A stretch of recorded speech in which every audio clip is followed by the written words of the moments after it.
Hello everybody and welcome to today's video. I must admit I'm going to be phoning it in a little bit today. I haven't prepared a script or anything like that because, like I mentioned in my video on Metroid yesterday, I've recently had my COVID shot and it has absolutely floored me. I am exhausted beyond what I have been in quite some time.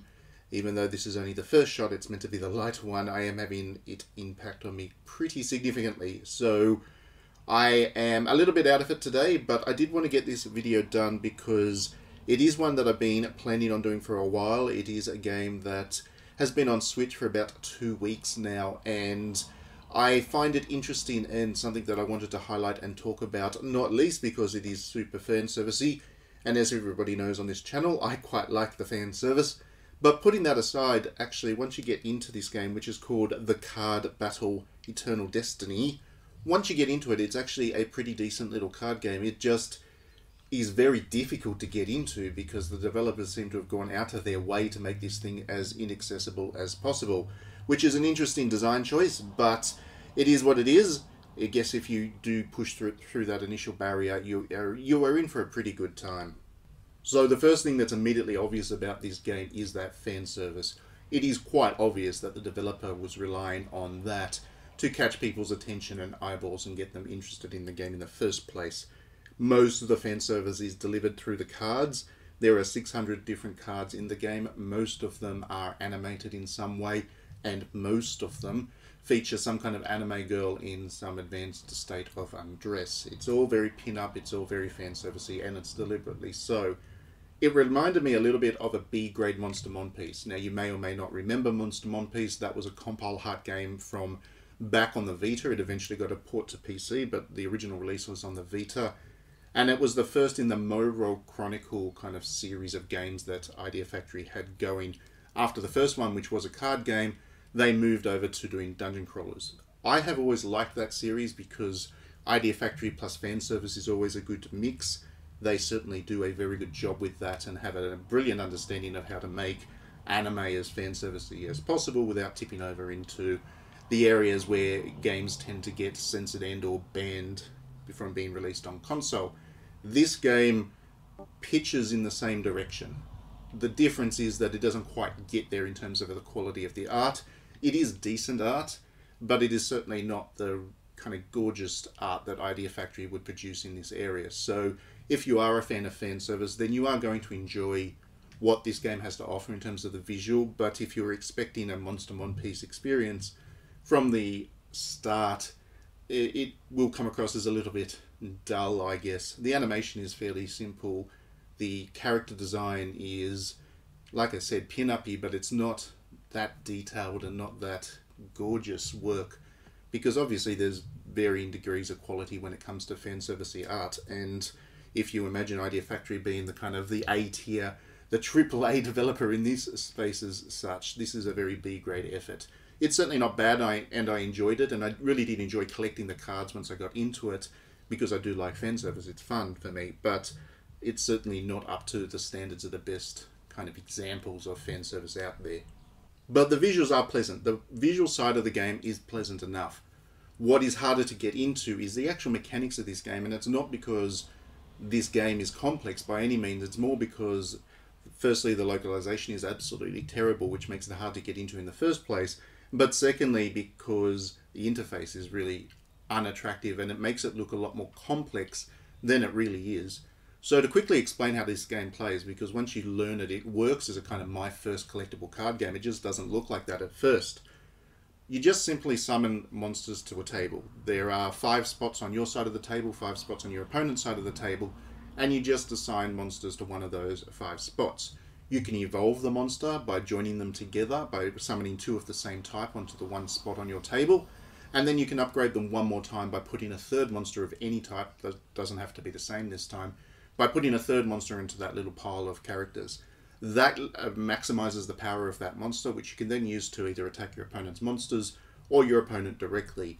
The game ends when either they've run out of monsters or you've managed to do a certain amount of damage to them, which is determined at the start of the match. Depends on how powerful the character is that you're fighting. And that's really it. Most collectible card games have a kind of secondary strategy running behind it, in that they have spells that you can cast which aren't monsters, which can buff your characters or harm your opponent's characters, and there's equipment perhaps that you can cast onto the characters to give them permanent upgrades, and there's all these kinds of other secondary effects. In this game, there are secondary effects on the monsters themselves, so they all have one special ability basically, which can have a variety of effects, and you can activate that instead of using the monster's attack ability.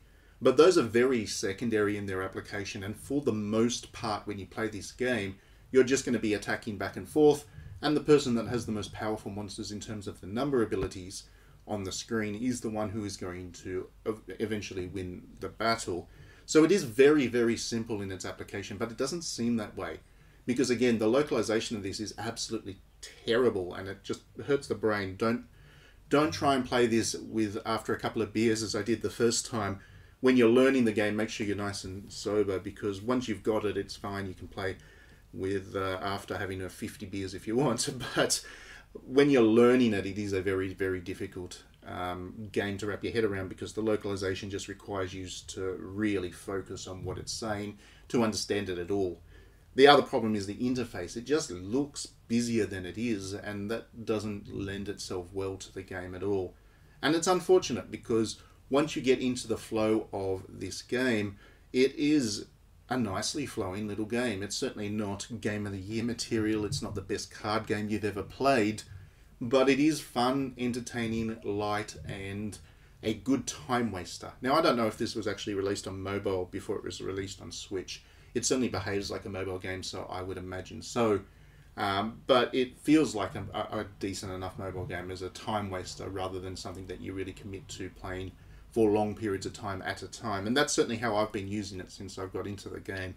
I'll play it for a half hour here, an hour there, and that'll be enough for me for a while before I move on to something that's a little bit more engaging.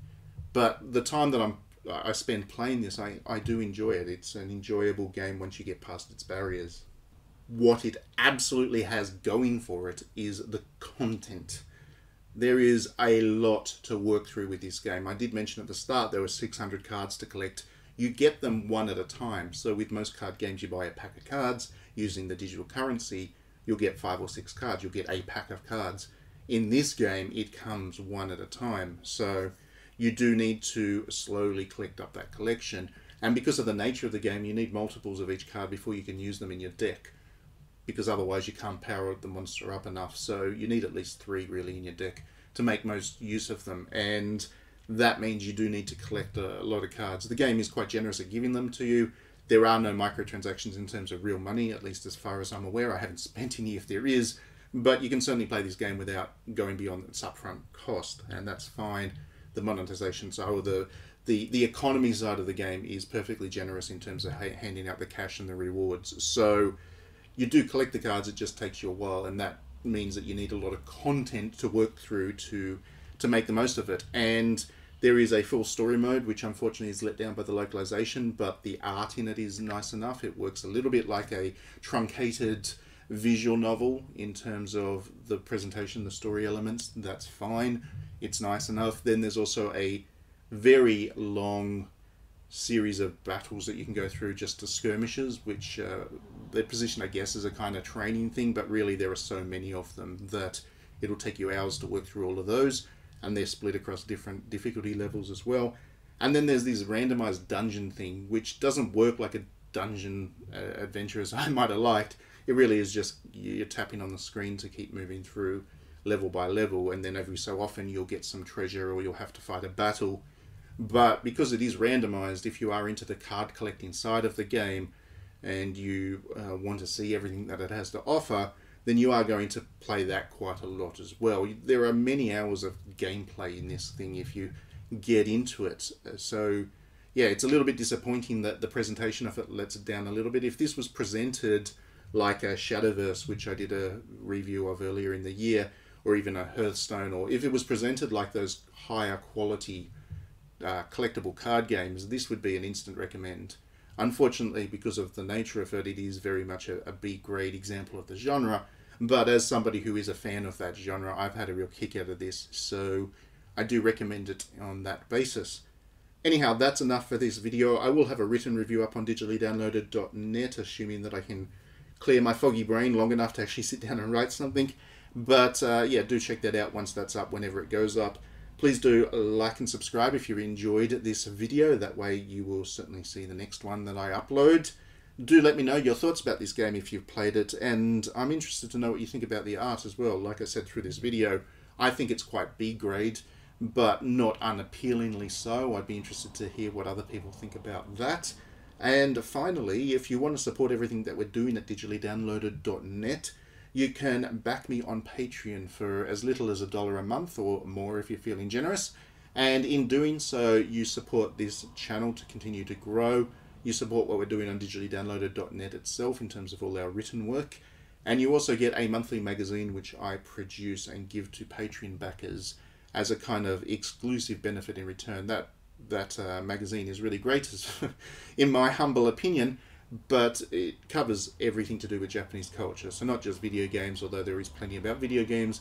We also cover film and literature and music and art and history and culture and alcohol and food and all the good stuff. So if you're interested in learning a little bit more about Japan behind the scenes, or the Japan that leads to the video games that we like to play, then that magazine's a pretty good resource, I want to think. So yes, that's in return for backing me on Patreon. That's enough for this video. Thank you very much everybody for tuning in. We will see you next time.